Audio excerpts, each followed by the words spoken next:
Praise the lord. యేసుక్రీస్తు దివ్యనామంలో ఉదయకాల సమయంలో ప్రభుతో ప్రతిదినం అనే ఆధ్యాత్మిక కార్యక్రమాన్ని వీక్షించుచున్న దేవుని బిడ్డలైన మీ అందరికీ నా హృదయపూర్వక వందనాలు తెలియజేస్తున్నాను. దేవుడు గత మాసమంతా మే మాసమంతా దేవుడు కాచి కాపాడి మరొక నూతన మాసంలో అనగా జూన్ మాసంలో మనల్ని ప్రవేశపెట్టినందుకు సమస్త మహిమ ఘనత ప్రభావములు మన యేసుకు కలుగునుగాక.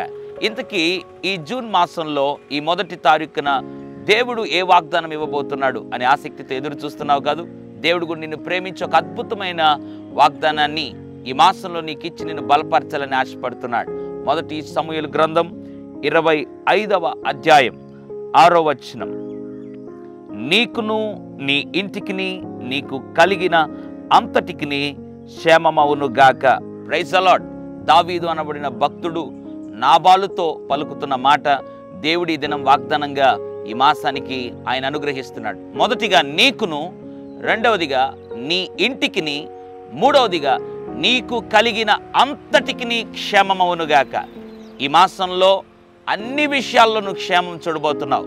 వ్యక్తిగత జీవితంలో క్షేమం చూడబోతున్నావు, కుటుంబ జీవితంలో క్షేమం చూడబోతున్నావు, వ్యాపారంలో క్షేమం చూడబోతున్నావు, వ్యవసాయంలో క్షేమం చూడబోతున్నావు, పరిచర్యలో క్షేమం చూడబోతున్నావు. కారణం ఏంటి? దేవుడు అంటున్నాడు, నీకు నీ ఇంటికి నీకు కలిగిన అంతటికి నీ క్షేమం. నిజమే.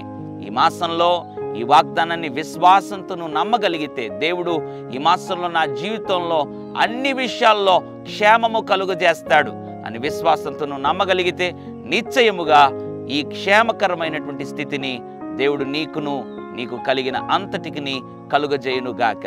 పరిశుద్ధుడా, ప్రేమగల తండ్రి, నీకు వందనాలు. ఉదయకాల సమయంలో ప్రభువా, ఈ జూన్ మాసం కొరకై నువ్వు ఇచ్చినటువంటి వాగ్దానం బట్టి స్తోత్రం. నీకును నీ ఇంటికి నీకు కలిగిన అంతటికి నీ క్షేమము కలుగునుగాక అన్న వాగ్దానం నిశ్చయముగా ప్రభు ఈ మాసంలో ఎవరైతే విశ్వసిస్తున్నారో వారి జీవితంలో జరిగించి అన్ని విషయాల్లో క్షేమము అభివృద్ధి చూచే భాగ్యం దయచేయమని యేసు నామములో ప్రార్థిస్తున్నాను తండ్రి. ఆమేన్. God bless you.